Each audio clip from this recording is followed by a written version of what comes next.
How to remove the password from Windows 11? Let's get started, everyone. You're going to press the Windows key and the letter I on your keyboard, and this window will open up.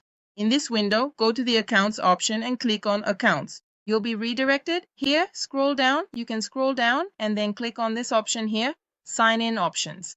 Click it. Again, you'll be redirected. Here, you're going to click on the Password option.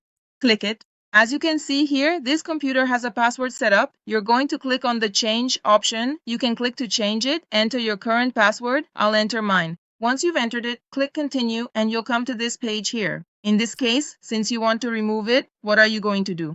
You're going to leave these fields blank, okay? Don't fill anything in here, all right? If you leave them blank, you'll automatically have removed it. So just click here to continue, leave it blank, click Continue, and then click here to finish. And that's it.